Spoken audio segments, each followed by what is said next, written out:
and welcome to the First Watch podcast. My name is Drake. I will be your host for this podcast. I will be joined by a rotating group of friends who come together and discuss their first watches, whether they be from the 1920s, the 2020s, or anything in between. Now, this is going to be a spoiler-heavy podcast, so if you haven't watched the movie already, you could either do one of two things. You could either, one, join us for the conversation and decide whether or not you want to watch the movie for the very first time, or two, you can pause this podcast, go watch the movie for the first time, and then come back and join us for the conversation. Now, without further ado, sit back, relax, grab some popcorn, and enjoy the combo. Hello, and welcome back to the First Watch podcast. Today, I am joined by someone that actually has been a guest on this podcast, but you would have never have known. The reason being, there were some technical issues on the episode that we did with Eyes Wide Shut, and we were not able to recover my side of the footage, so everything that was happening didn't make any sense. So we decided to run back yet another episode, this time not on Eyes Wide Shut, but an Agnes Varda movie by the name of Bonheur, aka Happiness. This is a movie that I ran into, I think, 3 or 4 months ago for the first time. Did not know what to expect. I knew it was a French movie, knew I had to do a lot of reading, but I kind of love this movie. But anyways, to introduce my guest here, his name is Patrick. Like I said, we've had him on before, but this will be the first time you're actually seeing him thanks to technical issues. Patrick, do you want to go ahead and introduce yourself? Yeah, I am. This is so weird. This is. I am the Patrick. But yeah, it just made me laugh as when you said eyes wide shut. It really was ears wide shut with that episode because nobody's ever gonna hear it. No shit. You know what's funny? If you would have added yourself in there, it would have been probably nobody would have even known. Had you you went in and you're like, let me just add myself and see what happens. Here's the funny thing: I didn't remember what I said. I legit, like, it was so stream of consciousness that I don't even remember what I said. That's if I remember, like, I'm just gonna share this. I remember we were talking and I said I would have re-recorded for you because I thought it was me, and it would have been funny because if you would have got me to re-record it, it would have been a completely different episode because I don't even remember what I said either. I'll be 100% honest. Yeah, I had your footage, but I didn't have mine. So, like, anything that I even said, even on the audio recording portion of it, I didn't have. So, it was just silence, and then you just, like, reaffirming everything that I said. And then you, like, chiming in to your point of view, but with, like, no audio for a solid 30 to 40 minutes. So, it just wouldn't have made sense at all, which sucks. But we now have the opportunity to do this movie. I believe this is your first Varda film, isn't it? Yeah, it's my first Agnes Varda. Like, I have been watching movies for a long time, and this name popped up, I think, like back in 2024, and I'm like, I don't know who Hmm. this. I don't, yeah, I realize I'm an uncultured swine because yeah, you start realizing because I was up for always watching foreign movies, but man, there are a lot of like when you get into the Criterion collection of them, there are some classic films that will change how you look at movies, and this is one that was interesting because I didn't know it meant happiness. And this is coming from someone who suffers from depression. So I cannot wait to talk about this with you because it was a very strange movie. It is very strange, but it's one that, like, I wouldn't have been able to pinpoint how it went. Like, whenever I started it, I had no idea. I had a mutual friend of ours, Seth, or mutual follower of ours, Seth, who hit me up while I was watching it. And he was like, "What do you think?" And I'm like, I got maybe 30 minutes left. He was like, "Oh, okay." He was like, "Let me know whenever you finish it." I'm like, "Okay." I'm like, "I don't know what he all right, let's see what he means by that." And sure enough, as soon as I got to the end, I was like, What the fuck? Like, who what okay." Like, I hate dude. We'll get into it in a second. But yeah, I had so many different emotions going through this movie, like, from start to finish. I at first I was like, first of all, I love the music in this movie. Yes. It's absolutely insanely good. It is beautifully done. The colors are insane. But yeah, where did you first hear about Live on Here? Well, So I remember looking her filmography up, and I'm like, "Do I know who this person is? Has anybody in those Criterion Collection closet picks have ever picked out that I'm gonna be like, I know that?" And I don't believe I saw anybody. So the I saw that there was a movie called Cleo 5 to 7. I'm not familiar with that. I'm familiar with another movie in the last decade called 5 to 7. And so I look at this, how do you say it again? Because I'm not gonna say it right. What? Live on here? Yeah, there you go. Or is Yeah. it called Happiness, right? That's what it is in Oh, English. Yeah, that's what it but means in yeah, English. Les Bonheur. I look at it and I'm like, it's the way it was described on when I looked it up was romance horror, and I'm like, what? And then Romance horror? I yeah, didn't even see that. I saw Interesting. that Okay. somewhere, and then when you had asked me to come on the podcast, and I had run off a bunch of movies, I had looked up her real quick again. I saw that, and I was like, "What is a romance horror?" And it's not long. And then No, it's really not. yeah, and then you go, "Hey, pick whatever movie," and I go, "Okay, let's do Eyes Wide Shut," which is like for a little. It's pretty long. Yeah. And I'm just like, okay. And then when you hit me up to do this one, I'm like, okay, I gotta commit because I'm trying to experience new movies. And Seth Yeah. really does. Shout out to Seth from Movie Friends. He really does love this Agnes Varda because he as soon as I posted I was gonna watch it last night, he was extremely excited. And I'm like, and so was Kyle. Shout out to Kyle as well. And I was just Yeah. like, it's a romance horror. I mean, how exciting can this be? And I think they're a little misleading, whoever put that on the Google search, because that's I would not agree that I don't know if it's true horror, but there are some parts that made me a little concerned. Yeah. There's I don't okay, we're gonna get into spoilers because it is a spoiler heavy podcast. So I'm just going to like kind of go down the line, I guess, or go through the movie from Mhm. start to finish. Um First I kind of want your initial reactions after ending it. Like how did you feel directly after it finished? When it had finished, I was like, "What the fuck?" Because like I mean, like it starts very. It's kind of like it feels like I'm in a dream because it's just really, really everything's going so well. So I'm not used to this, and then seeing what happens at the end, and that it just kind of was like nothing. Like one catastrophic event did not change anything, and that's kind of Yeah. like, and I guess now I can see why maybe somebody did say it was kind of like horror aspect because like it is kind of horrifying to think that a life could be, because we're in spoilers, right? Are we gonna be able to? Yeah, yeah, Yeah, yeah. something happens to a character, and you're just like, it seems like nobody's that concerned after like a few, like within like 48 hours. I'm like, I think everyone's okay, you know? Yeah. No, Yeah. it was very, like, interesting to see that. I didn't expect Mm, everyone to be like, "Oh, yeah, I'm happy," and then I think that's why I was so pissed off because I hated this guy from the jump.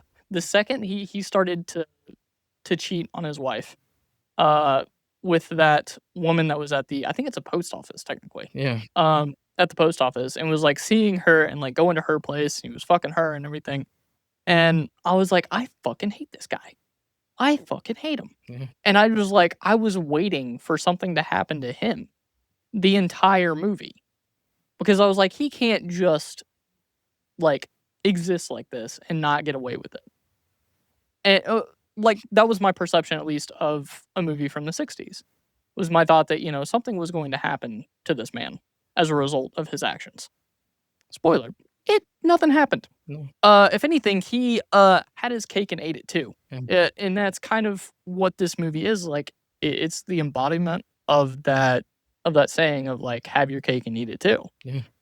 Yeah, I mean, Because he was cheating on his wife the entire time, correct, yeah, and then he ends up like going back and forth, and then posing this idea of being like, "Oh yeah, I want to be in a relationship with you and her at the same time." yeah. And she's like, "Oh yeah, cool." And then kills herself. And then he runs off with her. The mistress.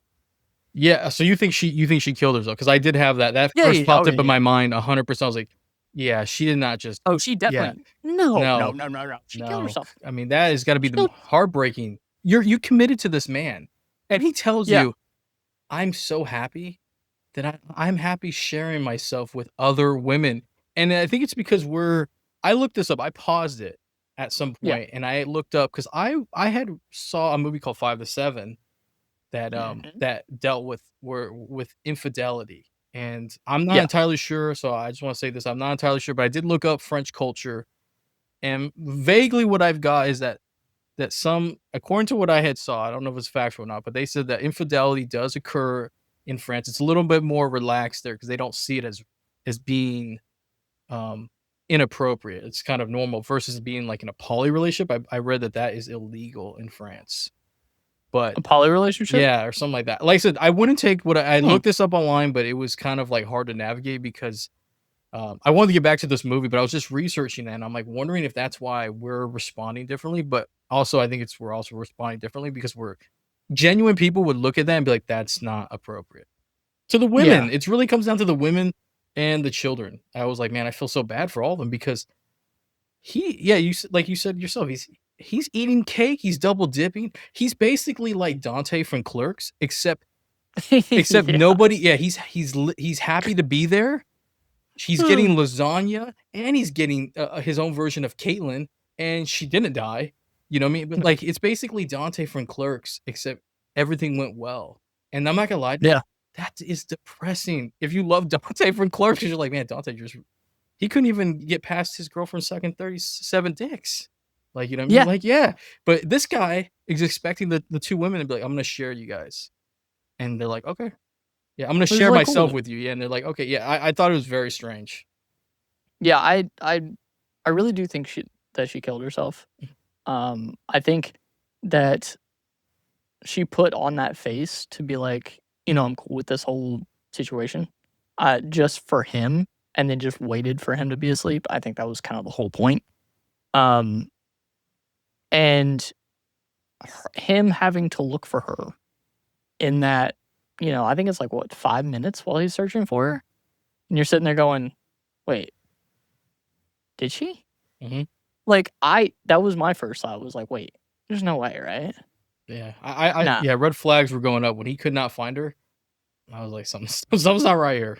Absolutely. Well, okay, so I want to know like how he was able to do that so easily and like without any issue because it seemed like at least in their relationship as it was happening, right? Mhm, He was going and visiting her while she was at the post office and of course still going home mhm, in time for dinner whatever. Who of course his wife is like all in love with him, loves him dearly, loves their kids, whatever. And she doesn't even show an ounce of like wanting some sort of infidelity on her part, like going out and being with someone on her part. But he has the time to go and be with this other woman, go to work, and go back home and somehow not get caught. Now, granted, there is no like time frame of how long that's been going on, or seemingly no time frame of how long that relationship is going on. I think he mentions, like, it's been a month, and I'm like, 30 days of, like, I gotta 30 days is not a I gotta lot. put up some shelves? Like, what? Yeah, I mean, another thing is if you ever know this movie made me wonder what made me question was, what a double standard. I felt Yeah. like, yeah, because I'm like, would he have been okay if his wife was like, "I am sharing myself with another man?" Because it always came down to, like, I'm gonna be honest with you, I hate self-centered, narcissistic, self-absorbed people because they drive me nuts. Because 'cause they're I mean, clearly, it's always about them, and in this movie, I loathe him because all he cared about was his happiness. Like, if you even think about it, if you go like, there's a small detail in the movie where she asked to go to a movie, Mhm. and he's like, "Well, if it's not a Western, I don't really wanna go." And then she asked him, like, "Do you" 2 actresses are in there, I think one just died recently, and she's like, "Which one do you prefer?" And it's like, do you have to entice Yeah, him? Bridget Bardot and then something else, yeah. Yeah, and you have to entice him to go by saying, like, "Which one do you find more attractive?" Because like, she might be in this movie, like but yeah, I thought that was interesting that the one time she wanted something, he was like, but when he needed something, whether it was, food, sex, I mean, both women, but particularly his wife, there was no hesitation, it was always about his happiness, And I feel like that's why I like this movie, and I wonder if Agnes Varda, she's built differently because Oh, she's making us think about this without even really, because I can see this movie may not be for everyone because people wanna be they want you to hold their hand through it sometimes, and that's okay, I mean, that's your business, but a movie like this is going to force you to really dissect what you're seeing because, like you said, it's very different when you first watch it because I didn't know what was happening. I was like, "Where's the horror aspect of this?" Like, and then I'm realizing what it really is real life. Um, you know, oh, you commit yourself to somebody. Could you imagine yeah. cheating on your wife? I could not. No, I could not. No, No. I wouldn't be able to do it. No, there's no way. Yeah, just get a It's divorce. just not. It's not Yeah, in my DNA to do that. You know, I yeah, just can't. Like, I don't understand how how he was able to find himself to do that. I mean, it's not like his wife is fucking beautiful. yeah. I mean, yeah, Uh, and I'll little bit of fun tidbit later on, but we'll get to that in a second. Um, yeah, but like she's awesome. She obviously loves him. mhm, She obviously loves the family that she has uh had with him. Like they go out and like go hang out in nature yeah, and have a good time. They go on camping, quote unquote camping trips and have a good time. They're seemingly a loving family. yeah, They're very close to their, you know, the other part of their family, their brothers and sisters mhm, and you know, their nieces and nephews. They have a cohesive unit. And then he just goes to a post office and he's like, "Nah, let's see if I can fuck this up for a little while." yeah. Which made me wonder: has he done this before? Yeah, that was the other thing that I was worrying or like not necessarily worrying about, but wondering is like if he was so quick to do it whenever he just met a woman and was so quick to profess his love for her Mhm. whenever they went to go have coffee, like how many times has he done that? Yeah, Is this the first time? Is it the second time? Is it the third time? And if it is, you know, a second, third time, how did he not get caught like he did? Well, I guess in this case, he didn't necessarily get caught. He just told on himself. But like the fact that he didn't get caught is crazy. yeah. I Now, mean, granted, I think he's doing it in two totally different towns, yeah. and I don't know how far those towns are. Well, I thought they were But in the same town. She was moving to his town, I think right? she moved. Yeah. Yeah, she moved like a little bit further away, Yeah. and I think he said, "Oh yeah, I'll travel however long it is and then come back." Mm. But then, how did he maintain his job as a carpenter? I mean, How did he maintain all these nobody's things? asking questions. That's what I noticed too. Nobody's asking questions. Yeah, Yeah, nothing. like he could be like, "I'm gonna return some videotapes," and she's like, "Okay," and he doesn't even Yeah, walk out with videotapes, and she's like, she was basically at his whim, which made me very uncomfortable because I've been through a relationships where it's not balanced. yeah. I've been on the other end. Well, nobody cheat on me, but I've been on the other end where you're putting somebody else's happiness over yours. And I really felt bad for her because I guess she wasn't it wasn't hurting her as much as it had hurt me or other people, but that's just not fair because he had everything. What more can you Yeah. ask for? You know? It seemed very apparent that in the beginning, like during that bathroom scene where you're talking about where they were discussing like what movie they wanted to go see and comparing the actresses and everything, it seemed very apparent that like I don't know if he didn't love her or if he was just like not as attentive to her as he needed to be. Cause like he was just very standoffish. Like whenever he was getting ready and everything, he was just like, meh. Yeah.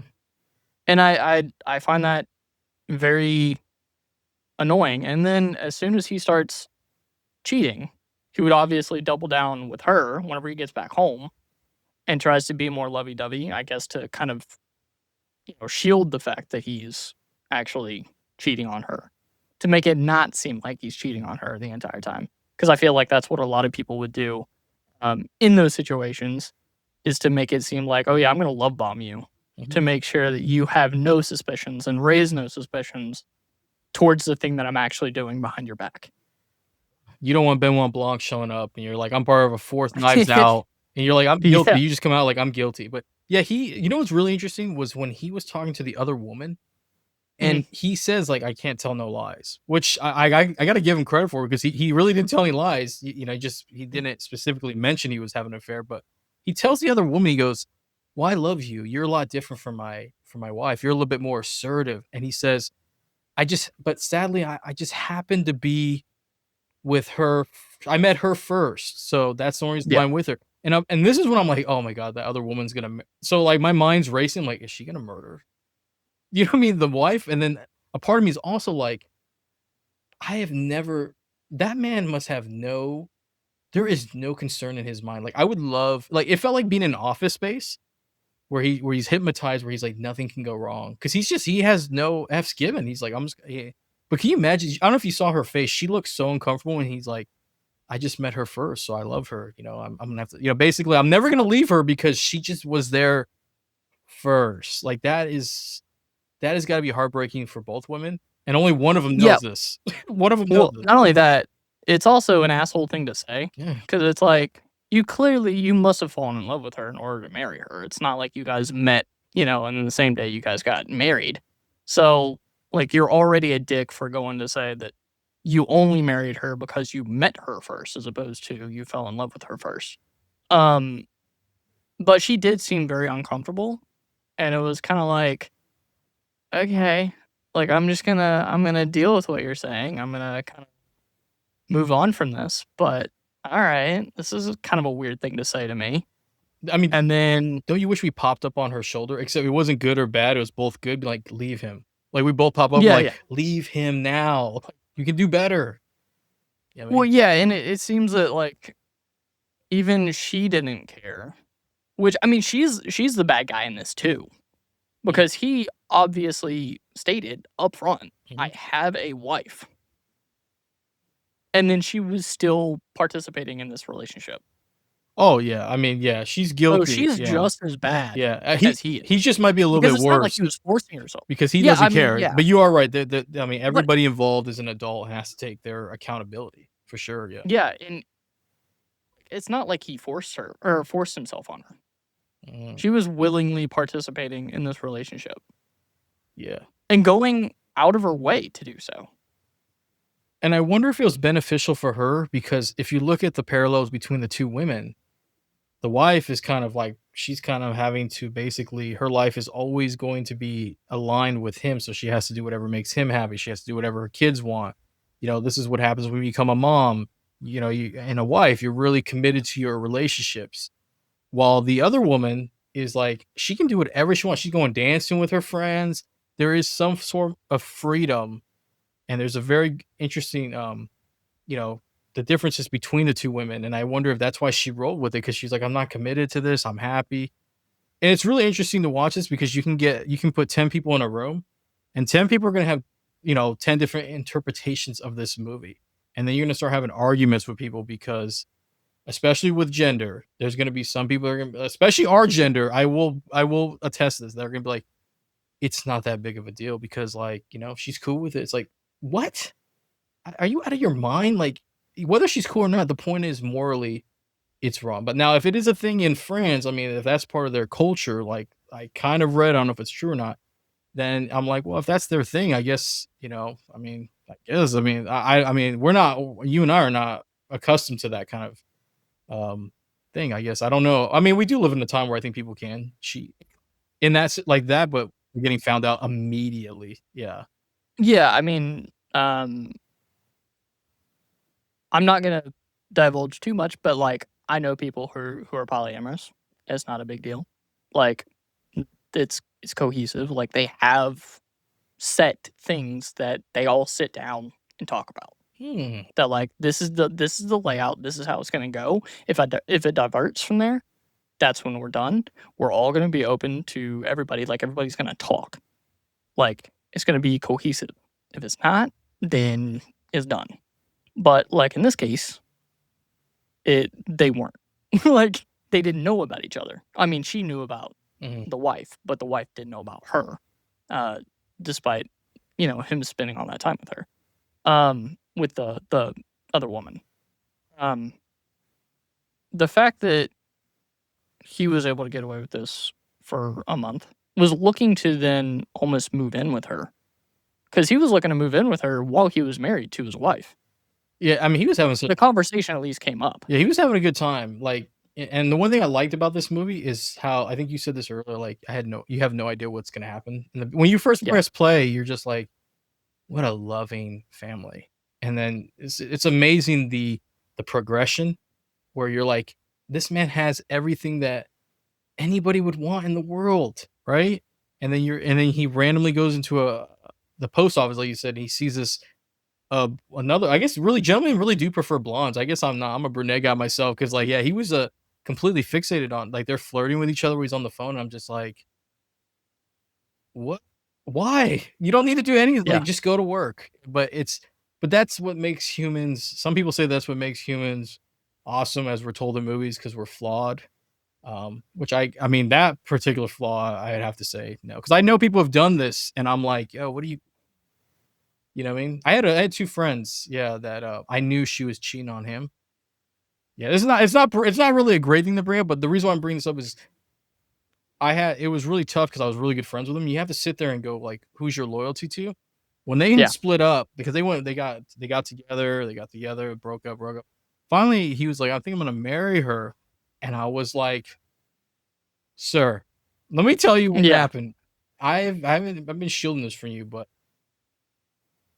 she's been with quite a few people, and you know them. And I was like, you know, she wasn't. She wants to go live her life. I said, you're just not. You guys are not on the same thing, but I think they got engaged. By the way, I don't know if I don't know if they got married or not because they'll never see this. But I just remember him. I told him, and he was okay with it. He loved Yeah. her with the flaws. Which I'm like, hey man, if that's your prerogative, I mean, be my guest, but I just thought he deserved better, and I thought she could eventually find somebody that matched her type of, you know, just the way she was. She just had a, you know, she really loved life. So I'm like, go, you know what I mean? But in that situation, I'm gonna tell you right now, in that situation, I would be 100% convinced that if he was in that situation, he also would drown in that pool. I'm not lying. I'm 100% said like, you know, Yeah. you know, I hope he's, yeah, like I said, he's doing okay. But yeah, he would definitely have done the same thing. I see. I don't know if like um this guy's like pertaining to the movie, if this guy's wife and the mistress would have had a relationship, I don't know what it would have looked like outside of that. Like if she didn't go and kill herself, would they have tried to switch off and stuff like that? To, Would he stay there one night? Would he stay over at the wife's house one night? Would she move closer? Like, there's a lot of questions as to what would happen that way, or like happen if they were to both still be alive. Um, as we saw, like at the end of the movie, she does kill herself, and then seemingly within, like you said, within 48 hours, the mistress and the husband are together, yeah, yeah, and then run off with the kids, and then it's like big old happy family, as if nothing happened, yeah, and that's which where is a very strange thing. yeah, and that's when I'm like, maybe this is what they're referring to with the horror aspect, because that is kind of horrifying that that a person they're not even sniffing anymore, like they're gone, and it's really interesting in that aspect with her being gone, how insignificant that play. Because like most people would be distraught, they'd be upset, but the thing about if you notice with the other woman is when she's picking up the kids and stuff, she grabs both kids and eventually puts one down. And I don't know, maybe in the way I interpreted it was like she may not be fully on board with this because this is a lot for her because she doesn't have kids. And Yeah, this was fun in the beginning because there was no attachment, but now you're fulfilling a role where you're eventually going to become, you are the wife, and eventually you're going to experience what it's like to find out that your husband has another woman because yeah, it's only going to repeat. And I think that that's, I'll be honest with you, if Agnes Varda's movies are this compelling, then I'm fully gonna, yeah, I'm fully gonna commit to going through that filmography because this is wild to me. yeah. So it's funny you say that. One of the questions I typically ask, like within Mhm. the breakdown that I give you, is what other films have you seen of this person? Like, where does it stack in their filmography? But as we both know, this is the first one that you've seen by Agnes. Um, as someone who's seen a couple more Agnes movies, Mhm. I can tell you that like her movies are very centered around human nature and like how we treat ourselves, how we treat others, how we view the world. Like it's all interconnected. She likes to explore those themes of like flaws and stuff like that. The thing that she talks about in her films are all seemingly about the flaws that we see in ourselves. Like Cleo from 5 to 7 is essentially about anxiety and medical anxiety and people not taking you seriously because of your status within the world. Whenever you raise concerns about your own health and the things that you deal with, um, there's a lot of cool things that she talks about in her films that you wouldn't necessarily think would be discussed in the 60s. Hmm. Even or that someone would allow a woman to talk about. I mean, in the Yeah. 60s as a filmmaker. Um, a lot of her movies hit a very close place in my heart, especially Cleo from 5 to 7, Hmm. because I deal with a lot of stuff like that. Yeah, so all of her filmography is very interesting in that they have conversations about the human condition. Okay, this sounds like So I am yeah. I'm very eager for you to go and watch a lot of her stuff. I came across her stuff by watching Criterion Closet videos. I was actually um was gonna plan on doing videos. I had already done one video where I talked about Kevin Smith's closet picks. Like I'd watched his video. I watched all the movies that he picked out in the Criterion Closet, and then I just did a video reviewing those movies and kind of what I liked about them, what I didn't like about them, if I had seen them or not. And there were a couple that I had and a couple that I hadn't. Um, and I talked about them, but then I started watching other people's closet videos, trying to decide who I wanted to do next. And one thing that I constantly saw, at least within 2 or 3 people, 3 or 4 people, was that they would pull out the Agnes Varda set because she actually has like a set within the Criterion Collection. Oh. So they would pull that out and be like, "Oh yeah, Varda is like one of my favorite, filmmakers," and I had never heard of her at the time. Hmm. I had heard of Cleo from 5 to 7, but I had never seen it. So I had to, I was like, okay, you know what? I have an idea. I'm gonna start from the beginning of her filmography and work my way down. And I've watched quite a few of her movies at this point. She also has a lot of documentaries in French, and I've watched a lot of those. One of them actually being about the murals in Los Angeles, which is actually very dope. Um, but I started watching her movies because I wanted to do a video on her, and that's how I kind of fell in love with her filmography. But I also didn't know what I was going to get into. I had no idea. I was just like, you know what? Screw it. I've never heard of any of her movies. I've never heard of her. Let's give it a shot because I wanted to break out into more French movies. And then as I started watching more and more, I noticed that her stuff really is centered around humans, the people where she grew up, like where, in France. Like she obviously has a love for where she's from. She has a love of the flaws that humans have. Like it is very palpable whenever you watch all of her stuff. And you can tell that she does love like the human condition and thinks about it a lot. Or at least whenever she was doing her movies, she thought about it quite a bit. And it comes across on screen. I mean, yeah, you sold me. I mean, when you said human nature and like how we view ourselves, because we prior to this recording, if you heard me tell you something, yeah, I'm so pessimistic that I'm like I need to watch. Yeah, because like I find movies that deal with humans nature, whether they're flawed or not, and just like how one choice can affect certain things or a circumstance. I find that to be very fascinating because I don't know about you, but when you have like one because of like how you are, like for me, I always want to have to think outside the box for a lot of things in life, especially when I've talked to people and like they're looking for some, I don't know why, but everyone comes looking for advice from me, which I'm like the last guy you should ask because you know this because of the recording. You've heard me tell you something like, how am I giving advice? But I've learned that it's easier, obviously, to give advice, but also because I think movies in general, and a movie like this will end up somehow being a template for when someone needs advice one day is I'm gonna be like, you got to watch this movie, and they're gonna be like, I'm not gonna read subtitles. I'm like, all right, so let me break it down for you, and then it'll hopefully we'll get them to watch it. But this movie really does show you. Like, this should be a good example for anybody who's gonna cheat. Like, do you really like? It might actually maybe I shouldn't show this because they might be like, well, I can do it. I'll be like, no, no, no, no.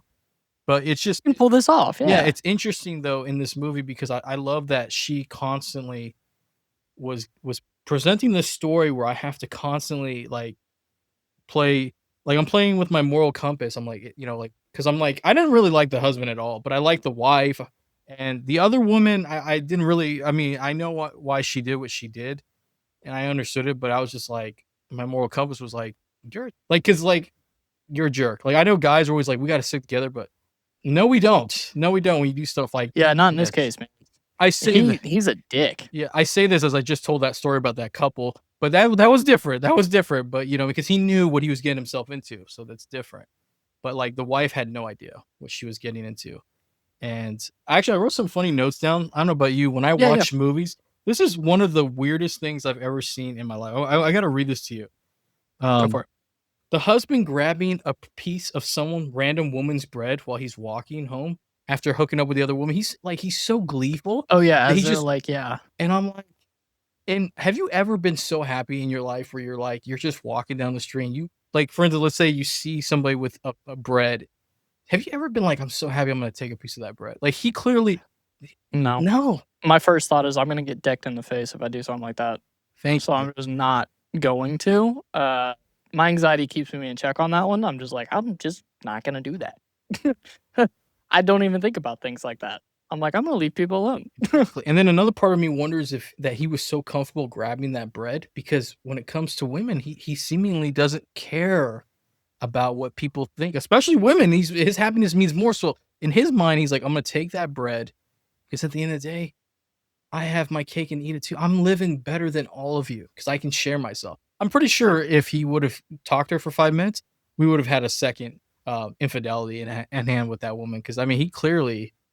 I mean, I don't know about you, but I have never been as happy as that man. And if that's No, what it like he takes to cheat, no. it's just pure bliss and happiness and ignorance, yeah. But, like, he seemingly didn't even give a shit about other people's, feelings. He did not care about, how he went about life at all. He did not care about the repercussions to his actions, and it showed throughout the entire movie. And I think most of it had to do with arrogance, a lot of it had to do with ignorance, a lot of it had to do with narcissism. Like, Mhm. if you wanna talk about a grade A textbook narcissist, this is it right here. Like, if someone wants to be like, "Okay, but, like, I don't understand what a narcissist is," you just watch his actions the entire time. I mean, if you're watching this or listen to it, and you've never experienced a narcissist. I deal with one every day, a family member who drives me nuts because they're never wrong. They're never wrong. They're clearly it's amazing. So when I should have sent a message to you when I was watching this, like this person reminds me of somebody I deal with in real life. Like it was just yeah, it is incredibly frustrating. But it's also incredibly frustrating for somebody like myself who willingly would commit to somebody and give up my own happiness to make them happy. It was frustrating to watch the women in that because you can blame them, but when you've actually experienced that in a relationship, it's really hard to sit there and like explain like how did you allow that to happen? It's just because like you really care about this person and you're just like, I just want to make them happy. Because that's what we do in relationships. It's all about it's really a challenger's tennis match, except there is no Tashi in the stands cheering you. It's just really you and your partner having perfect fucking tennis, as she said in the movie. But when you don't have perfect balance in the tennis, it's really somebody just hitting the ball and you're messing up. Like that's why I felt bad for the women because when you've been in that situation, I mean, it's really not fun. And then people will take advantage of it in a relationship. They will like, hey, their happiness is more important than yours. Oh, yeah, and it it's even worse whenever the person can be easily manipulated as much as she was, because it was very clear that he was able to just do whatever. Because she was just smitten with him. I think she was more smitten with the fact that he was actually giving her attention. Not that she didn't get attention from everybody else that came in contact with her. Because if you see like all the other people that come in contact with her um, at the post office, they all gave her attention. Now, granted, it may be a different type of attention. It may be like more of a customer service type, Mhm. but it's not like she was starving for it. Like Mm. she had it at any beck and call. Like any man would have like spent 30 seconds talking to her just for the sake of making himself feel better. Yeah. Like it's not like she was absolutely starved. But he was able to manipulate her in a way to have her be in this relationship with him, despite telling her that he was already in one. Yeah. Now, to get into like more of like the behind the scenes of the movie, I didn't really pay attention to the credits whenever I first watched it, nor did I pay attention this last time when I watched it the other day. So like everybody's related. Oh yeah, I did look that up because I was trying to look at I was looking at the actors because I was like, who? I just wanted to know if they were still alive. You know what I mean? No, yeah. Yeah, and I saw that I guess they were all related. I guess I'm assuming that the husband and wife in this movie, they're famous, right? Well, I guess. Well, I think he's more famous as far as an actor goes in France. I think he's just done more work. Um, and then his wife was his wife in the movie. Um, she had only done this and then whatever. I think there's a short film based on this that was done in 2006. I don't know if it's like a reunion thing or whatever. But there was a little short film that they did together with the original cast. For this movie in 2006. It was released in 2006. Wow. But yeah, they're related. And then I think the brother in the movie is the brother of him, of the husband. And then I think the wife of that brother is also married to them in real life. And I was like, oh, I did not know that. But to me, I think that's a really cool thing that Agnes did because that makes it easier for them to actually do everything that they're doing in the movie. Like, because this is heavy material that you're really getting into and you're really trying to put up on screen. That's not going to be easy for anyone to put themselves in that situation. It's going to be awkward at some point, especially if you don't have any chemistry with these people. But the thing is that you already do because you're already married to them. It's very much like Nick Offerman and Megan Mullally in Parks and Rec. The only reason they're able to do that on screen and go as hard as they do on screen in Parks and Rec is because they're fucking married to each other. Otherwise, I don't think they would be able to do that. It wouldn't be as real. But because everybody is related in this movie, or at least, has that chemistry already, it is very much believable that the husband and wife is already in a relationship and they are loving to each other and do love each other, but then also have that relationship with a brother and sister. Like, it works out perfectly. It does. I also read that those kids were their kids too. I don't. Yeah. Like, yeah, when I read that, I was like, wow, that did make sense because there was no doubt in my mind that family. I was like, what a family. I never went out to the wilderness. I never did any of that with my family. I would be like, wow, like that was there's the intimacy between them, just their interactions. Yeah, it was very organic, and I really, yeah, wow. I didn't know this until after the movie. And I'm like, wow, that makes sense. And I'm like, he still Yeah. fumbled her in the movie. I'm like, you're still fumbling. Like any woman or partner that will sleep in that small bed that they had. Yeah, Yeah, they had a small ass it bed. was a very small. I once when I had a girlfriend, we lived together. We had a small twin, and she was complaining about that bed. We ended up like getting a bigger bed, but I'm telling you, that woman never complained in Le Bonheur. How do you say it again? I cannot say. Le Bonheur? Yeah, there you go. I think. Le Bonheur? You're saying it better I'm than me. probably messing it up. But yeah, dude, I'm so white. Who knows? I'm probably fucking. yeah, I mean that bed was so tiny. These are things that I'm thinking about during the movie. By the way, I'm like, that bed's so tiny. Yeah, no. Can't imagine that she's gonna stick around very long. And she's like, I've committed myself to you. When he's like, I'm sleeping with another woman, she's like, I only love you. That's one of the most heartbreaking things in the movie. She's like, I love only you, and he's just like, oh well, I love two people. It's like, okay. He's like euphoria, like he's living a dream, and I'm just like, let me ask you, would you rather achieve full happiness like this by cheating, or find no partner and end up having to turn into an animal like the lobster? Ooh. Well, in the latter, I just have no relationship, which is also just akin to my own life. I don't want that. God, they're both sad. Yeah. I may be going by way of the wife at this point. Like, yeah, that's just like I couldn't even think of that. Like, no. I wouldn't want either one. It would suck. If I had to choose, this is so sad. I guess I'm turning into a lobster because I think my moral compass will not allow me to do that. Because I'm always Yeah, I yeah, I'm a big karma guy, and I think it's gonna come back in some form. yeah, I don't see myself doing something like that, like he did. I can't remember his name to save my life in the movie, like, but I can't see Francois, right? myself something like Yeah, I that. think it was Francois. I mean, because I just called him like I kept looking at him like husband. Yeah, I mean Yeah. that's really all I called him too, was husband, because I just couldn't really think of his name in the movie. Um, at least whenever I was like formulating everything that we're gonna be talking about today. Yeah, like I don't think I'd be able to do that. I don't think I'd be able to do the same thing that he was doing. Um, I don't know if I can place blame on the mistress.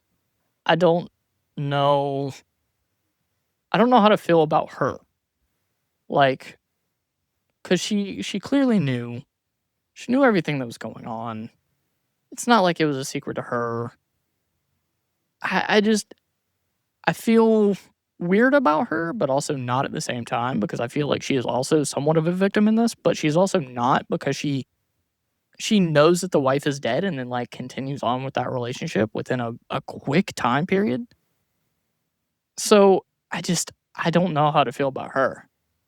This is interesting because as you're talking and I'm listening, I'm like, you know what's funny is yeah, I'm starting to think about this really more in depth, and I think that Agnes Varda might be is she still with us or no longer?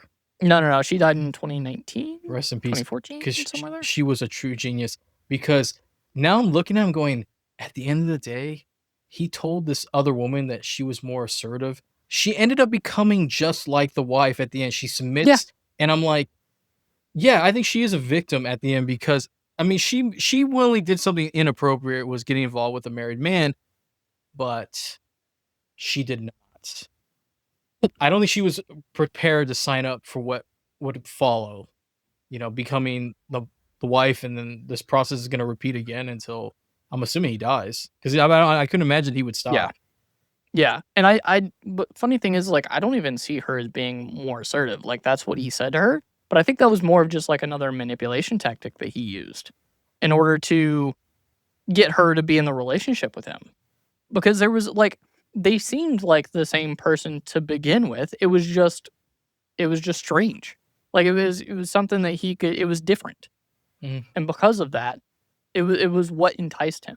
But ultimately, like, their personalities seemed almost somewhat the same. Yeah, it was like basically watching like the Before trilogy. And it's Yeah. basically it's even before sunset. It's just when these 2 are just having a good time, and then his wife and him are before midnight, except there's really no arguments because she's not really putting up a fight, but yeah, it's very strange, but I'll tell you one thing, let me ask you, do you think how are you responding? Let's say you're involved with somebody and they say, "Well, you know, I love my partner, you know, I just met them first." Like, what is your reaction to that? Aren't you immediately like, "I think we're done?" Right? No, yeah, I probably wouldn't say something right then, but that thought would be in my mind of like, I'm nah. Like, cause then what are you gonna say to the next person? If I'm gonna end up being, the mistress and then we end up together, what are you gonna say to the other person that you eventually do this with? What am I to you? Because if they're just the first person, am I the second? Am I the third? Am I just this person you found like at work, at my job? Am I, what am I to you? So at that point, I would just be like, I'm done, dude. Like, it's a wrap. I'm going somewhere else. Yeah, because I've like I said, a lot of my when I talk about movies, a lot of the funny thing about movies, I don't know if you're like this, but for me, one of the best experiences with movies is when I can find some connectivity to my own life. And as somebody who has been in a relationship where you settled, it really like let me tell you, that is the one of the worst things you can do. Because you're not happy. You're just like, I'm comfortable.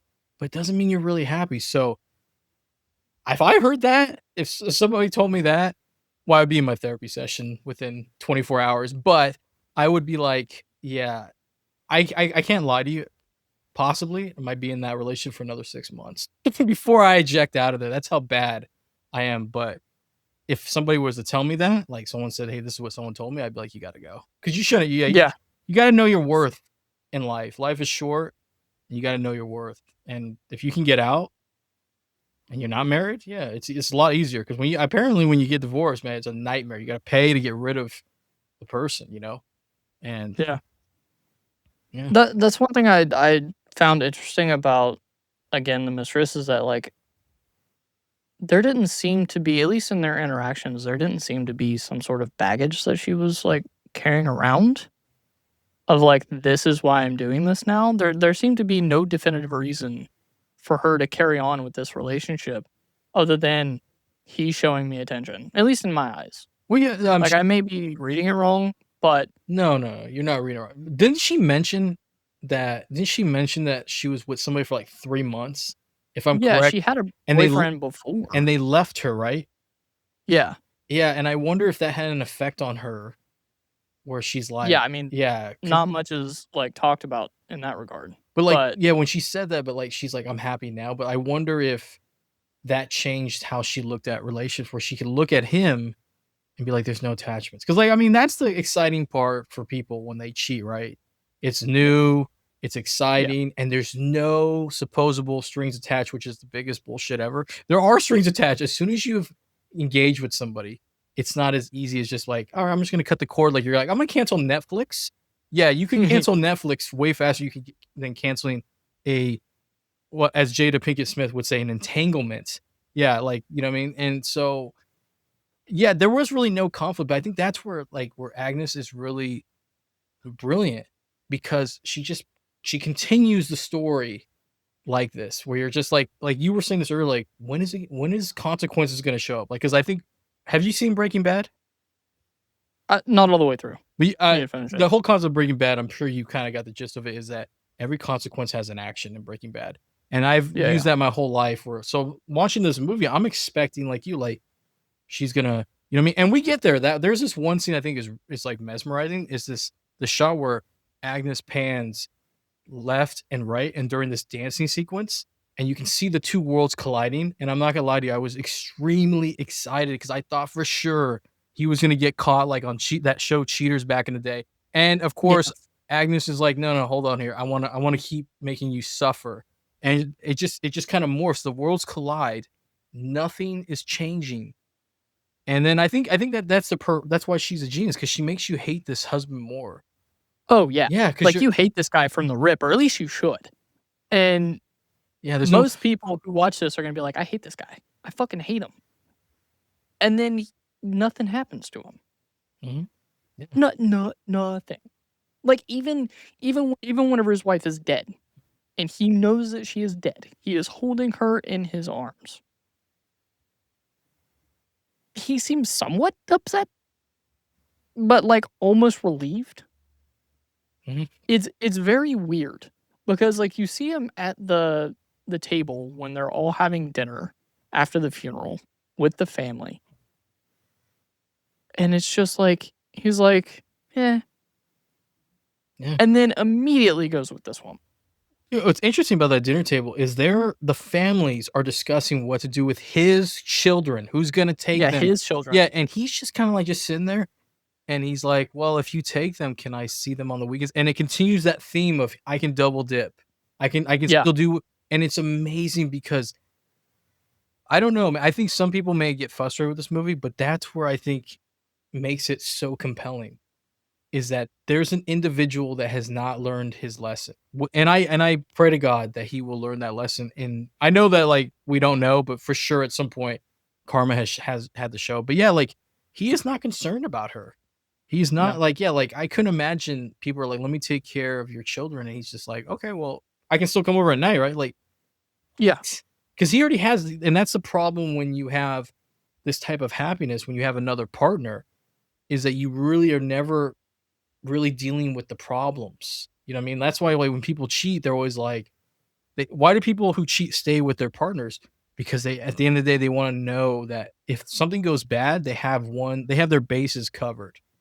yeah, And they have a fallback. I'm saying this because you just reviewed Field of Dreams. I would never have said bases, but yeah, it just makes me, you know what I mean? Like in his mind, he built this field, by the way. Field of Dreams, he built the field. So did this guy in this movie. He built a field, and if you build it, she will come. And he just happened to have this mistress. And I'm just like, I can barely handle one woman. How is he able to handle two with no problems? Like, I can barely get somebody to be like, hello, but he's like, oh yeah, I'm gonna go build some shelves. By the way, he doesn't even like she buys a record player in this movie. She buys all this stuff. He never buys her. I don't ever see 1 ounce of him being like, let me I don't treat. even think he bought her flowers. No, he's just like, my happiness dominates everything in this movie. And I think that it's so, I mean, at one point I felt like I was in Inception. I have a totem from Inception that I would spin it because I'm like, is this real? Because it doesn't feel real at times because it's just too perfect. But I Yeah. think that's what makes this movie brilliant is because it's best to go in this, by the way, blind. You should, Oh, 100%. yeah, if you're watching this, you should show all your friends and don't even tell them what it is. Don't even tell them it's French. Just be like, hey, we're just gonna deal Yeah. with this because We're it's just gonna watch a amazing. movie. Yeah, because you'll really get. That's I don't know about you. Those are really fun things to do when you love movies. Is show people who aren't big on movies these type of movies. I'm gonna recommend this to friends and see if I can get one of them to watch it because Oh yeah, this is one that like I've been recommending to people that I know quite frequently because I'm like, yeah, if there's a reaction that I want to be able to see and hear, it's this one. All right. So, the music we haven't really touched on a little bit. I have talked about how I like the music. Um, for those of you who do or do not know, I used to play clarinet whenever I was in high school, whenever I was in band, and a little bit in college. Uh, the clarinet is heavily featured in this movie. Um, the music in general is fantastic. It is beautiful. I don't know how you felt about it, but I felt like it actually like it provided the sense of whimsy that they were kind of going for in the beginning. But then as we got closer and closer and closer to the end, to the inevitable end that we got to, it ended up like getting darker and darker and darker. And then just at the end, it was just whimsy again. And I think that was perfect. well, it's funny that you bring up that music because that music it is beautiful. By the way, I didn't know you played clarinet. That is actually It did. that is a skill that does not get enough respect. Is people who play instruments outside of guitar because everyone loves someone who plays guitar, but yeah, a clarinet. I tried to play a saxophone and a trumpet and I quit as a child. So much respect for you to stay on it. But yeah, the music is really good. But I think my problem with the movie was it's not really a knock. It's just how it was. I kept hearing the whimsical music so much that it drove me nuts because I was just like, is this real? Is any of this real?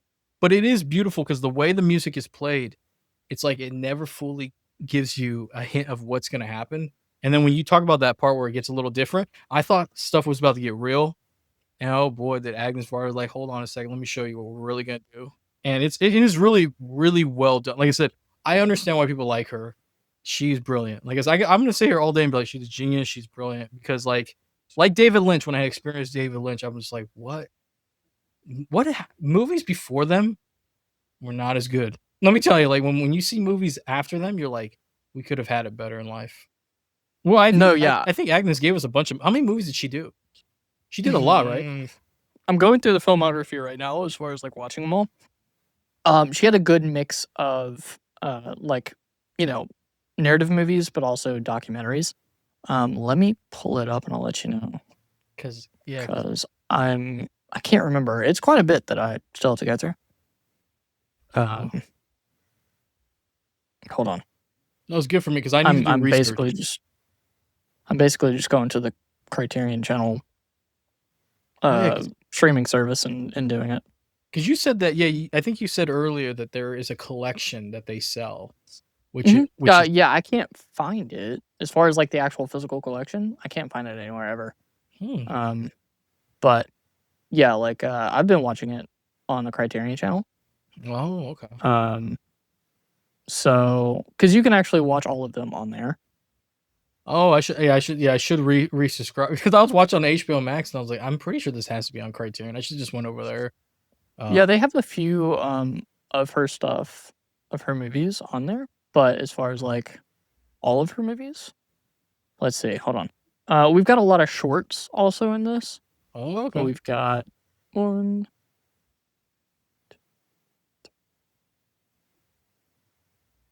we were pushing easily 20 in here, I think. Oh, okay. So it's gonna be an interesting year for me as I try to go through these. And then anything else? Yeah. Well, yeah. Well, maybe not. Probably like 15 of actual like close to feature length films. Oh, So you've got quite a few to go through, because I've still got quite a few to go through. But the thing is, like, they're worth your time. Everything that she has done, other than maybe one movie, I didn't hate one of the movies, but I didn't necessarily connect to it in mm, the same way that I have some of the other films that she's done. mm, But a lot of the stuff that she does is really good. Like, there's a lot of shorts that I still have to look into, and I'm gonna do the shorts like after I watch all the movies. I don't know if I've said in this podcast, but I planned on doing a video about all of Agnes Varda's filmography, because she was just one that I just started watching. I might go through a lot of international filmmakers and watch their filmography. Um, and she was kind of the first one that I started on. But she has like several of these documentaries and uh, feature length films on Criterion Channel. A lot of the documentaries that she does are really good too. You can see a lot of the same themes that she likes to touch on in her movies are also in these documentaries, at least with the human expression, human nature, the human connection. It's all it's all there in those too. Um, so that's one thing that I really like about her, and the fact that she even does documentaries and kind of the same, you know, centered around the same stuff that she talks about in her films. what was the movie that you didn't connect with? Just curious. If I put you on the spot. Like I was like, I just need to know no, when I yeah, go into this, so because it makes me laugh when some of my mutuals on Twitter be like, I didn't connect with that movie, and I'll go in there and I watch the movie. Like for instance, is this thing on? Someone had said that, yeah, and I'm I watching liked it. it, and I liked it too, and I'm just like, when like I'm just like in my mind, I could hear their post. I'm like, so what did they? You know what I mean? Like they're like, I didn't connect with this, and I'm wondering. It's always interesting. Yeah, Yeah. it was called One Sings, the Other Doesn't. Mm, So that movie, I'm gonna, I'll tell you what it's basically about without like spoiling anything, mostly because there's not much to spoil.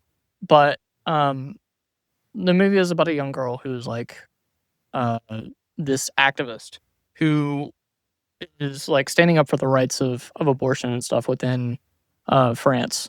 But the majority of the movie is basically a quote unquote musical. It's not done in the same way as what we know musicals now, but there are a lot of songs in this, like mm, maybe 8, and I feel like it just kind of cuts like a lot of this conversation that they're having, and just like it doesn't feel like it fits mm, the overall theme of the movie. Now there's other things that they also touch on too, um, that you wouldn't necessarily expect at this time. Um, but it feels like it doesn't fit to me. I maybe, it's just something that I feel like shouldn't have been in a musical format. Like I would have it would have been better to me if she would have done that exact same material in the same style that she did like Cleo from 5 to 7. hmm. So now, So, yeah. So I'm gonna dive in. I think I'm gonna do right now. I'm about to do Akira Kurosawa's going through his because I just did yeah, seven. I got to do that too. Right. Yeah, and so I'm like, maybe I'll just do him, and then I'll move over to her because, like I said, this year's all about knocking out filmographies. We're gonna see how many I can do. I doubt I'll get through them because my movie watching is very sporadic. I don't know. Like I'll just watch random things. I was watching gang related before I had done this movie. So, and then Which is a weird jump, by the way. yeah, it was. It was really. I was just like, I love Tupac's my favorite artist. So I'm like, let me go watch this because I hadn't seen it. And then we do the Golden Globes, and then I go Yeah. into this movie, and I'm like, dude, what are you watching? Like, yeah, there's no themes. I'm just like, let me go into. I could have probably ended up with Juice at the end of the night if I didn't have to do the Golden Globes. Like, you mean? Because I just love different types of movies, and this one I'm glad that you asked me to do because this was one of the ones I originally had said like I had seen these and I'm glad that you followed because I don't know when I would have got to this. I probably would have been like, we'd be in like May or June, and I'd be like, maybe I'll watch it because I'm so bad that people have recommended movies a year ago, and I have yet to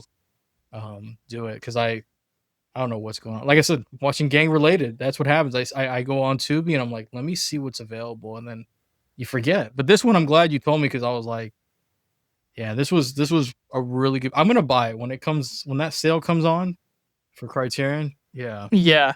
I I think they have a separate version of this movie, like its own separate movie Mhm. in a case and everything outside of just the set. I think they have that they sell. I haven't seen it in person, so I don't necessarily know. But if I can find it one day, just out in the open, I'm definitely gonna grab it. This is the second time that I've watched this movie. Um, the one thing that I do like about this podcast, and you were kind of talking about how like you have a hard time picking movies that Mhm. you watch and stuff. Like that was kind of the whole point of this thing was to like finally force us, regardless of who it is, whether it's me for the first time, whether it's someone else for the first time, to actually sit down and watch it because they feel like they have to because they have something that they're doing behind it. Yeah. And it was a good way for me to knock off a lot of things too. Like for example, the big heat that I did with Vikash several episodes ago, like back last year. That was the first time either one of us had seen, and I had owned that movie for a while through Criterion. Like I had bought the disc, and I just hadn't popped it in yet. And it was like, okay, like, you know, we should probably watch this, and we did. Same with a lot of other movies that I planned for here soon. But like, I'm glad that I did this podcast so that we could watch movies like They've Been Here and experience something very different, very outside what we would normally experience. Um, one of the best things that I've done in the past year and a half is create my Twitter account for the film side of stuff because that's how I became cognizant of other films. I had no idea about a lot of artists. I'd never heard of Varda. I never heard of all these other people that we talk about today. Um, and I would have never have watched any of these movies had I not created that Twitter account, had I not created my letterbox, had I not reached out to you, had I not reached out to Seth, had I not reached out to a lot of people, I never would have watched these things. And I'm glad that I did. I mean, I'm glad to be honest. Like I said, like I said, I hope this one comes out. I'm just kidding, just kidding. No, no, But no, it yeah, will, it will, it will.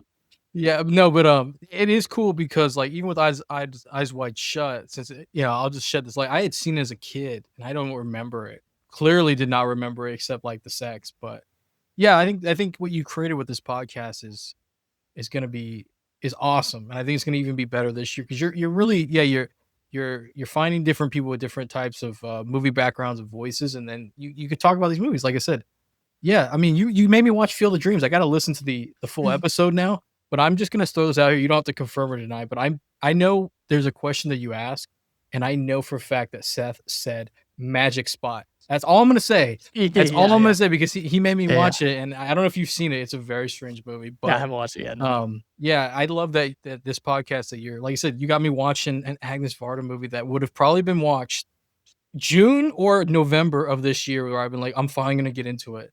And you said something too about like creating your account, which I said this on the original episode, so I'm gonna bring this back again.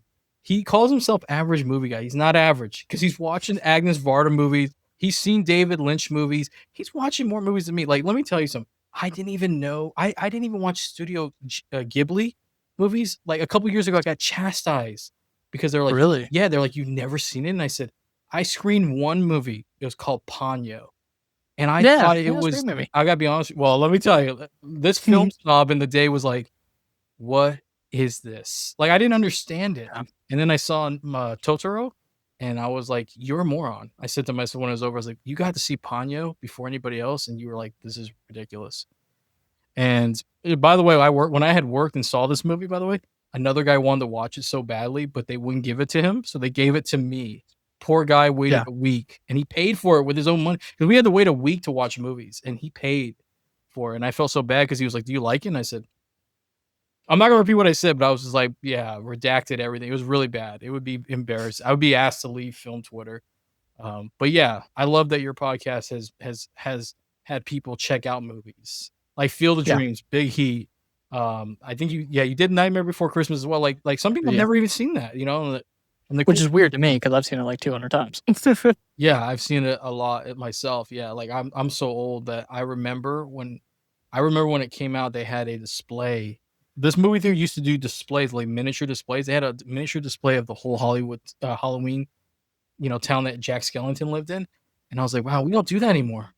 We don't even No. do. Yeah, we do. We barely can put up posters in our theaters. But yeah, this movie is a great movie. Which is, I want to ask you. This is interesting. Is like a movie like this is considered Mhm. one of those movies that you have to watch because it's like it's really Yeah.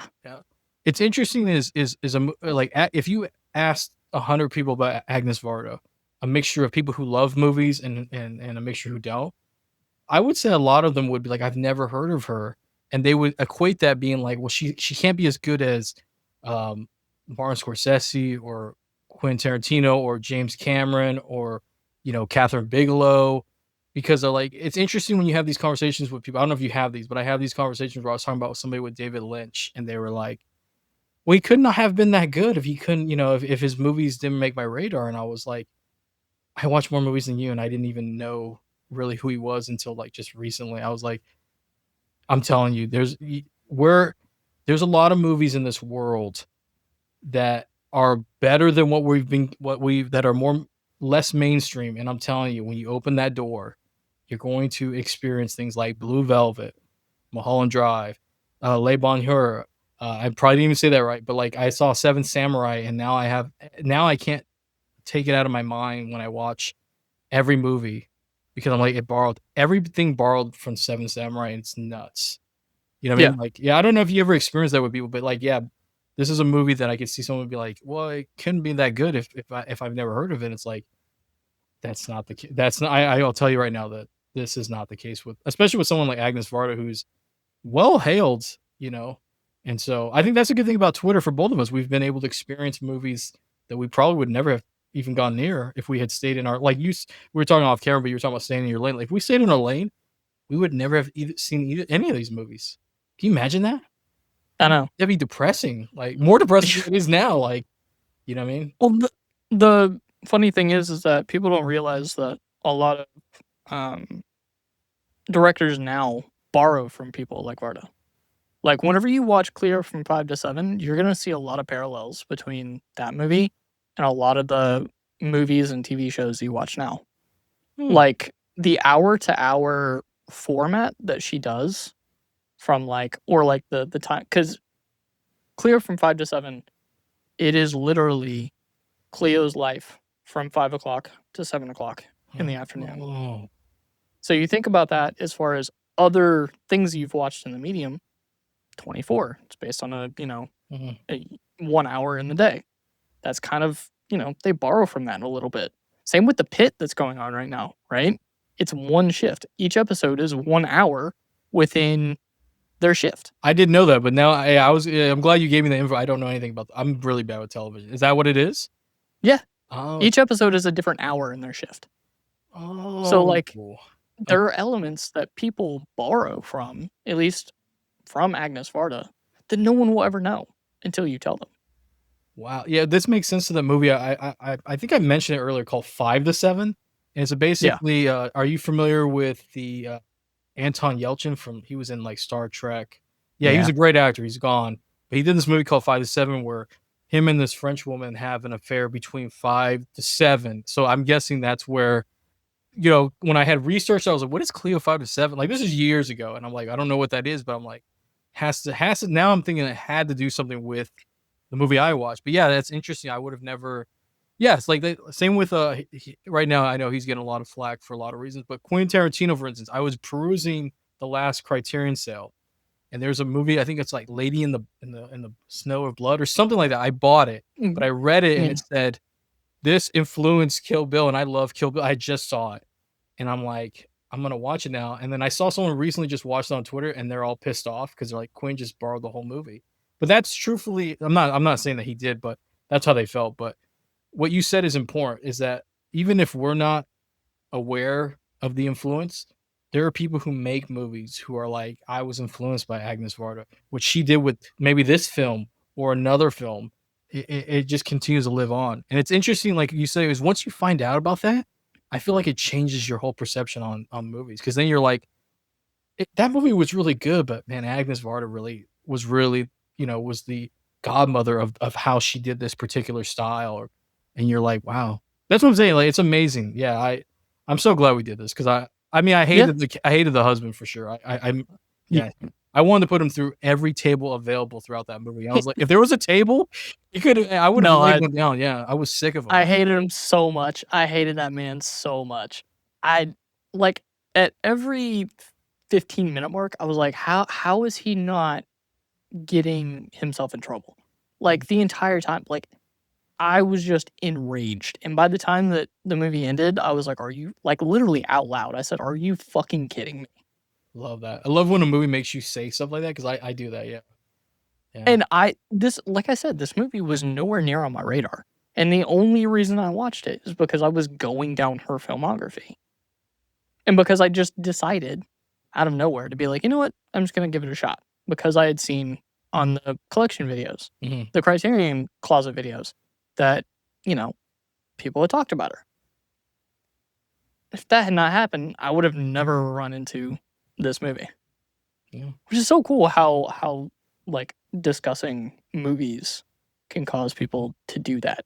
Which is partially why I did this, this podcast as well. Is like hopefully it'll cause people to go and watch something like this or go watch another movie that we've discussed. Um and go see things. I know Seth had not seen Field of Dreams, and I told him, I was like, hey, let's do it on the podcast. And he was like, sweet. Um and that was kind of how that came to be for him. And that's kind of what I'm hoping for the rest of this podcast journey, is that we all just kind of find movies and watch movies that we wouldn't normally watch. Actually, yeah. Actually, you and Seth doing Field of Dreams influenced me to go get the recent Field of Dreams I just bought in an eBay lot, with a bunch of movies. I'm like, I'm gonna watch it, because I buy a lot of blind buys, and I watched it, and I was just like, because like everyone knows the movie, but I didn't really Yeah. understand what it was about. And there was a part of me, by the way, I know we're talking about late Bonheur, but I gotta say this: in Field of Dreams, there was about a halfway mark. I was like, what the fuck is gonna happen? Why did he build that? You know what I mean? Like, and it's really good, but I'm saying that's what makes your podcast brilliant. Yeah. Yeah. So yeah, that was kind of the hope with this podcast. But yeah, I was glad that, whenever you said that you were gonna watch Field of Dreams, I saw in the Discord that we're in together, that you were watching it for the first time. I was like, I wonder Oh no. if you watched it because of the podcast. I was like, that was the first thing that came into my mind. That was very like, you know, uh, self-centered part of me, but I was like, nah, I'm just curious. No, no, no, no. Yeah, for sure. Because I've learned through my experience on Twitter for, I guess, now 2 years, is that the best thing you can do in life is to have awesome mutuals that are like, hey, I'm watching this, you should check it out. Or like, hey, I'm watching this movie. And you're like, I respect them enough to watch it. And yeah, I for sure it was you and Seth, because I was just like, I knew it. Actually, by the way, I knew when he watched it, because I remember we had talked before when we did our episode, you were going to have Seth come on. And I Yeah. was like, whenever he does a first time watch this with them, like, is he gonna get on this podcast? And I was like, it was really cool to see that. Yeah. So I gotta watch. I have to finish up my review. I don't usually publish them, but I do write. I don't know why I don't publish them, but I do write them. But yeah, before I listen to you guys, because I know that you and Seth are probably gonna have some. I know for a fact it's gonna be an interesting conversation of something I had not thought of, because I've noticed that when I've talked to you or Seth, you guys are thinking about something so completely different than what I have when I watch a movie, and I'm like, wow, why was I not thinking about that? You know what I mean? We usually like it's funny because these conversations and like these revelations, at least for me, don't really occur until after we start talking about things. Mm. Like that we have the conversation, and I'm like, wait a minute. Like, what about this? What about this? What about this? And you'll notice, like, in that episode that we were just, like, constantly bouncing off of each other and Yeah. being like, wait. And, like, at least for me, I was like, wait a minute. And thinking about things differently. But that's kind of why we do this. That's why we talk about these things. Because we start to realize, the parallels between the things that we're watching and the things that are going on in the real world. And that's why we need things like this. Because then we can understand, something that we are not akin to. I I'm not gonna be someone who's gonna go and cheat on a significant other at all. Like Yeah. it's not in my wheelhouse. It's not in my thought process. But at least for a little bit, for an hour and 20 minutes, I can see what it's like for someone who lives that way and wants to live that way and is okay with living that way and thinks that way. And I can get an idea, a nugget of how they think. I may not be able to get a spell out, like of what is constantly going on in their mind, but I can get a little bit of a piece of what they're thinking. We're on the same wavelength. That's actually, yeah, it's funny. I'm actually, this is gonna sound strange when I say this with no cons, but yeah, I am supposed to be taking acting classes soon for a particular Yeah. reason. And I sit there and think about this a lot when I watch movies now. Is it used to be just like I'm trying to get into the story, you know, like now I'm like, I want to understand these characters. And it is interesting for an hour and 20 minutes. I'm like, this to understand why he's doing this, whether you agree with it or not. It's fascinating. You know what I mean? And one thing I wanted to ask you Yeah. about this with Agnes Varda, I don't think I see this very often. She did these transitions to the next scenes and with these colors. And I swear, if I was correct, wasn't some of the one scene that all three colors of the French flag? Is it three colors on the French flag? Yeah, it's 3. It's red, blue, white. Because I swear she did it. Yeah, I think she did. Yeah, if I'm trying to remember correctly, but she also does that in another one of her movies, um, like kind of frequently. She plays with colors quite a bit. It's Um, cool. It's really cool. I it's love really it. cool. Yeah. I can't remember the name of that movie either. Like it's another French name. She has a couple names of movies that are not necessarily French. They're in English, but I can't remember the name of that movie, and it's gonna drive me crazy. But yeah, she does that quite a bit. She'll do it just to like transition between things. She also does it to convey feelings. Like in one of the movie that I'm talking and like thinking of, she also uses like the color red to show like envy and anger and all that stuff. But yeah, I can't remember the name of that movie. But yeah. I was fascinated. I should have brought this up earlier because I was really fascinated with her the technical skill down, like especially these like she would do like It's called The Creatures. these one shots, right? Like she would like these Yeah. still shots, and it was interesting was when she would morph one of those still shots in a conversation between the other woman and the husband about Yeah. like you want to go to this place, and she's like inside or out. It's really well done. That I don't know. I was completely fascinated. I was like, wow, because like some people watch movies and they don't realize that sometimes that the visuals will give you cues to into the story. Like when I think we were talking about earlier about the dance sequence where it's panning left to right. It's amazing what Yeah. that scene is really telling us visually. Because there's some people who Yeah. don't see it, and there's some people that kind of get it, and then there's people that love movies like ourselves that are really analyzing it. And I think it's interesting when you start understanding the visual aspects of a movie because it's part of the telling that story. You know what I mean? Like there's a reason why they do certain shots in movies because it really, you know what I mean? And it's fascinating. If you're listening to this and you're not really familiar with it, I would say look it up because it's really brilliant because you'll start noticing in every movie when they do a certain shot, you know what I mean? Like, you know what I mean? Because some shots are famous, like Spike Lee's famous shot where it's like they're floating. I love that. But yeah, Yeah. Agnes Varda, yeah, I was just like, not only is her storytelling good, because she wrote this, correct, right? Yeah, in 3 days. 3 days. Oh Yeah, she my. wrote it in 3 days apparently. I just found that. Oh I my. saw that she just wrote it in 3 days. Which is insane, by the way. I don't have you ever screenwrited before? Have you ever like done I'm thinking about doing it. I've got at least a short film in my Mhm. head that I constantly replay over and over again in my head. But I haven't put pen to paper yet. I've done it, and I gotta be honest. If what she was able to do in 3 days is me like trying to figure out one particular scene, and I think that's how you know somebody is in a zone that you have. That's brilliance because you're like 3 days, and that movie turned out to be.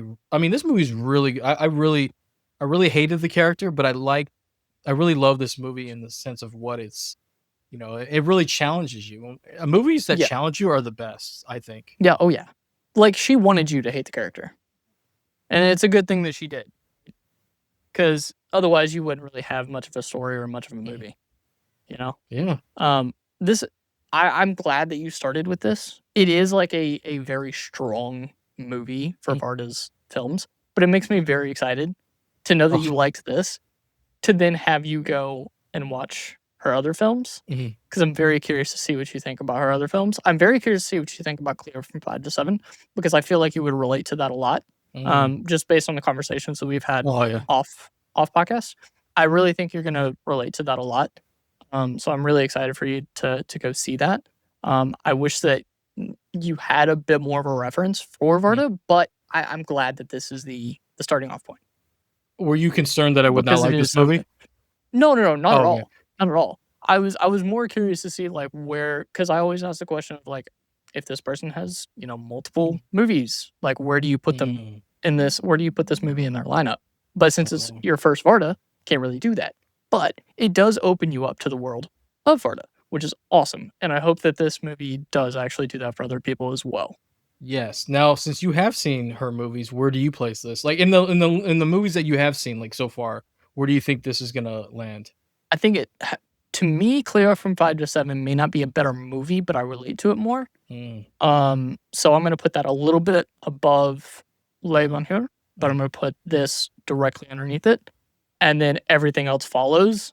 Like it literally nothing compares to those two right now for me. Like I mm. said, I've still got quite a few more to go through.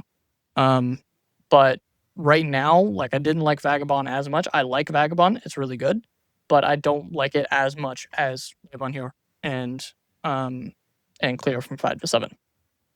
This is good for me because when I hear these names, I will remember. I'll have to message you when I watch some of these because I'll be like, Yeah, I remember you mentioning Vagabond. And I'll be like, I'm Cleo 5. Cleo 5 to 7 will probably get done at some point soon because I was that about to sounds say you should interesting. definitely do it soon. Yeah. Like, especially like I said, based on the conversations that we've had, that's one that you should definitely watch. Is it long though? No, Okay, because I was 90? okay because I'm cool. It's not that you good. Yeah, it's not that I'm against long movies. It's just sometimes when you like I did Seven Samurai, Yeah. and I Oh yeah, and that's I like 3 hours. should have. Yeah, it was a lot to take in. Not to complaining, but it was just like like I it's easier to watch movies in a theater because like nobody's bothering me. But when I'm I'm at home, someone will hit me up like I need you to do this. I'm like what?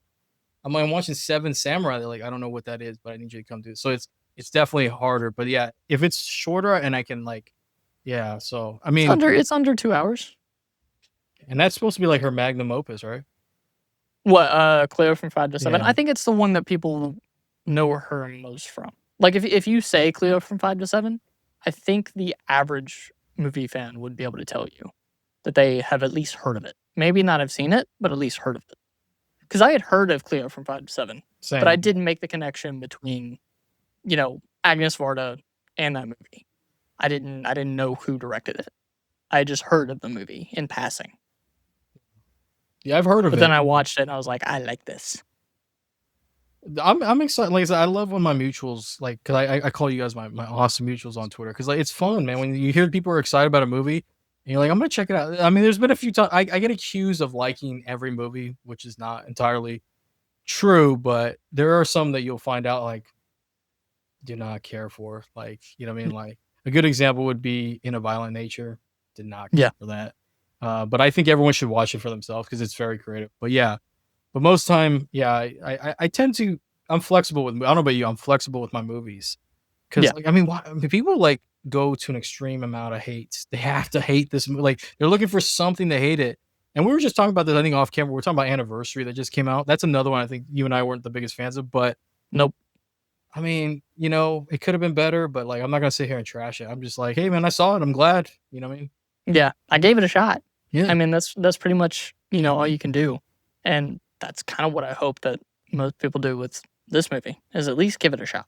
I know it's in French and you have to do a lot of reading, but I feel like there's enough of a payoff, even for it's only an hour and 20 minutes. It's not like you're sitting there for 3 hours reading. Mhm. Like it's a easy. I wouldn't say easy, but like it's a breezy 1 hour and 20 minutes. Yeah, You well can set aside 80 minutes to watch this movie. now is this a movie that if they brought it back to your local theater, are you gonna flock out? Yeah, Yeah, I would as I well, would yeah, yeah. easy. I don't know if they would do it for my area, I don't know if you have one of those type of theaters, but I Yeah. wish. Yeah, I would love to have seen this in No, if theater. if Regal was like, you know what, we're gonna throw this in there. Yeah, bye. I'm gonna go catch a movie. Bye, Yeah, guys. I'm definitely gonna go see this in theaters because like it's one of those that I would love to see this mostly just to see other people's reactions. I wouldn't even see it for my own benefit of like watching the movie on the screen. mm. I'm gonna sit there and watch it to see if other people have seen it, and if not, see how they react to it at the end. Yeah. I mean, those are I love when people who love movies do this to other people. Um, Yeah, I did this with La La Land, and they did not like the movie. They stopped paying attention, but when that ending happened, we turned into a 2-hour discussion of why that happened, and I was like, "'Cause you didn't watch the movie. You didn't pay attention." But yeah, those like yeah, that movie, this movie in particular, there'd be a lot of arguments, and I would be like I'd be just sitting there like I'd be like, Regina and Mean Girls, just living in that chaos because you just love it because at the end of it, it's creating a conversation, and if a movie creates a conversation, then it's accomplished everything that it was set out to do. yeah. And So, this is definitely one of those movies that has enough in it, despite its hour and 20 minutes, that you'll be able to have like a meaningful conversation with someone about its themes. And mm, I hope that we did that today. I hope that we were able to actually have a meaningful conversation about something that is rather heavy that a lot of people wouldn't talk about just in their day to day lives of adultery and whatnot. Um, and that you wouldn't necessarily expect from the 60s either. yeah, the '60s, yeah, they're a lot more uptight, but I guess in France, they might be a little bit this is gonna sound so weird when I say this, but they might be a little bit looser at times, like in how they handle, because they have a different outlook on life, which is interesting, to be honest, and it's fascinating if you take the time to, because like they're really living life. I mean, the Yeah. infidelity thing. I think tonight. I think this episode proved that we're stand up guys. I mean, nobody's watching this, being like, "You're so full of it." But no, I've never cheated in my life. Yeah, Yeah. yeah, I find it very interesting that they were able to do this in France because I know for a fact they wouldn't be able to do it here. Like, if they were to pitch something like this to a US audience in that time, I don't think it's getting made. I really don't. I mean, no, I mean, I didn't like. If you think about what was the more provocative movies that came out during that time, what The Graduate and like Midnight Yeah. Cowboy, and Yeah. those movies, yeah, a lot of people have not seen those movies. But I Yeah. don't think they do something like this. Oh no, there's some people that'd be like, Because yeah, it'd be too uptight for them. Yeah, they're like, I can't see yeah. myself in that. And it's like, yeah. Well, even in France, like it was the rating for this movie was what they would consider a hard R here. Like they Oh. wouldn't show it. Um, it was more like one of those almost NC-17 type movies in France. So like people who were too young would not be able to go see it, obviously. Mhm. Yeah, Radar, man. It's funny yeah, Radar is interesting. Do they have NC? I wonder if they have NC-17 in France. They have to have it. France They is a have a lot more different relaxed. like Yeah. yeah, but they also have a different rating system. Kind of like they do with video games as well. Like Europe has Mm. a different rating system even for video games. Um, so I don't think it would be the same, but it would be something similar to that of like NC-17. Here's a good question for you. You're in the Criterion closet, right? Do you think Yeah. this is one of the movies that you would pick out Yep. in your? Okay. Yeah, I would yeah, I definitely would love to recommend this because of something you said earlier. Is I want to see people's reactions to it. You know what I mean? I like I don't know if I said this off camera, but if if they had a physical copy of it, I'm grabbing it. Like if I see a physical copy of this movie in the Criterion Collection, I know they have the set, the Agnes Varda set, which I would love by the way. But if they had just this movie separately, I'm buying it. Oh I'm not yeah, even thinking about it. I'm buying it. I wrote it down already. I have a Yeah, list I'm of what I'm gonna buy in the next sale. Yeah, yeah, yeah. yeah. I think it's in February, right? Like Oh, if it's done in deal. February, it's yeah. I was hoping June. February, March, something like that. Oh Or my no, god. yeah, yeah. I'm thinking of the flash sale. I'm thinking of the flash sale. But yeah, like the by the time the next, sale comes around, of course I'm picking it up. If I see it, oh yeah. Yes, I have to thank you. Yeah, I would have not. I don't know how long it would have taken me to watch this because I mean, you've seen me watch. I watch a lot of movies. You see, it's never Yeah. cohesive. It's very sporadic. So, I'm all over the place too. I watched The Phoenician Scheme before I watched this. oh yeah, it's a good movie. Yeah. Yeah. It's also very opposite to this movie. Oh yeah, yeah, for sure. Yeah, It's yeah. extremely opposite. Um, do you think that, obviously we've had this conversation already. Do you think this movie would hold up in an American audience if more people had seen it? In an American audience? I don't know if they would have appreciated it in the '60s, but I think we get into maybe the '80s, '90s, and today. Yeah, I think it would be a Mhm. lot more appreciated because in the '60s there was this belief. like because they were just coming out of the, let's say like America's just coming out of the 50s of that wholesome marriage, like everybody's happy. We saw Revolutionary Road with DiCaprio and Winslet. It's not happy, it's miserable. But I think looking at the product, the kids from that time that became filmmakers, they would be we would all be like watching it because pretty much I think a lot of the people who are picking out of the closet are older than us that are like, yeah, this Yeah. movie's amazing. Yeah, I don't think it would have been appreciated at the time, but it would be appreciated now.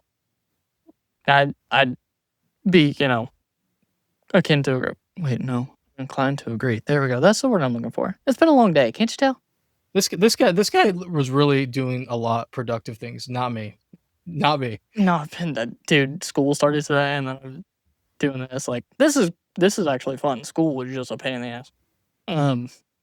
But yeah. As you know, because you've already answered this question the last time you were on, even though no one saw it. If there is a movie, first of all, would you give this a rewatch? Do you think that others should give it a watch? People should absolutely, if you love movies whether you're casual or like a diehard like us, it's yes, you should watch it. I will definitely rewatch it and get pissed off over and over again because it makes me feel something. I think that's why I like it, and it's different. What I mean? And yeah, I would definitely rewatch it. It's like I said, it was really like I said, this was a great. I'm glad that you made me come on here. I say that like he forced me, but I'm just glad that you invited me Totally because yeah, because I would have this would have been prolonged. Yeah, who knows when I would Yeah. have got to it. But yeah, definitely. Yeah, everyone should watch it. Yeah. What movie do you think isn't talked about enough that you think other people should give a shot for the very first time? Well, funny, I brought this up earlier, but because I haven't seen Cleo, I'm gonna bring up 5 to 7 because I don't know when it came out. I think it was like maybe 2014. But the Yeah. late great Anton Yelchin's in it, and it's about this American who meets this older French lady, and her and her husband have an agreement that they can have an affair between 5 to 7. And it's very interesting to see that because some of the stuff we talked about in this movie, and if you've seen Cleo 5 to 7, you will start seeing some parallels. But it was interesting if you're not familiar with this type of arrangement, which I wasn't, I don't know about you, I was not familiar when I had saw it originally, and I was just like, so I could cheat for 2 hours, but it's different from this movie because what you and I were like we're waiting for, well, it definitely isn't as happy as this movie was, and it's interesting, and it makes me sad that this movie. Have you heard of this movie? I had heard of it in Yeah. passing, but it was only because I had looked up Cleo from 5 to 7 and then watched that, and I didn't watch 5 to 7. I only heard about it because I was watching Cleo from 5 to 7. Now I can't guarantee that you'll like it because I do watch a lot of romance movies that a lot of people are not familiar with, but yeah, this one I think you'll appreciate because it's more grounded than this. This one where it's like I don't know. At some point, I thought I was in a David Lynch movie because it was unbelievable how much everything was going well. But yeah, 5 to 7, which I believe you can find on like AMC Plus streaming because I think it only got a DVD release, so like I said, it's very obscure. But if you can find it, watch it. Yeah, I'll definitely have to give it a watch it since you said it does hold like a few parallels to this movie. And because of Clear from 5 to 7, I'm guessing it's obviously. I Yeah, mean, based on what you described it as, I know it already has some parallels with that. So I'm definitely gonna have to give it a watch for sure. it was funny. Did you think I was going to say the same answer? No, Oh, okay. Because I hope if I ever get to come back on, if I'm lucky enough to come back on, I will have to you bring will. up other You will. movie because that's another movie that no one's heard of. No, yeah, you're definitely gonna come back on. So you better, whenever that time comes, you're gonna have to think of another movie too. Oh, okay. I should just let you do it because you seemingly know what. Yeah, I don't know, man. Like, yeah, you seem to know. Like, hey, yeah, we should check out this movie. Yeah, you're really good at curating. So, I, it's only because I'm forcing myself to. well, hey, whatever you're doing, just keep it going. Yeah, because you're helping myself and many others who are listening to this podcast to check things out for the first time or revisit. And we're really opening ourselves up to. I like to call it the film journey. I think our film journeys will only be better when we experience things like this. Yeah, that's kind of the whole point of why I started this. And I'm hoping that if it does help people find movies that they haven't seen before, I'm glad. That's awesome. But anyways, Patrick, where can we find you online? Let us know. Only on, I refuse to call it X, but yeah, I'm on Twitter. ThePatric is real with no K. Don't write without K. It's just ThePatric with no K is real. So ThePatric is real. I don't know why the way I said that is going to be so strange if someone writes ThePatric is real with no K, but it's not that. It's just ThePatric is real. Awesome. You're on Letterboxd too, right? I think all of that should Oh, be linked with your Twitter. Yeah. yeah. You know, Okay. it's funny, yeah. I don't even think anybody looks at my Letterboxd. I don't review very well. You know what I mean? Okay. You could always get to work on it this year. Brand new year. Yeah. That is one of my film resolutions, to put more Letterboxd reviews that nobody reads. Do you do reviews? It depends on the movie. It depends on what I'm thinking at that time. So either I'll do a full-fledged review, or if it's something I've seen a million times, I'll just be like, put something small out. Or if I wasn't necessarily feeling that movie or just didn't know what to say, then I'll put something small out. But there are times when I'll do several paragraphs or a couple paragraphs.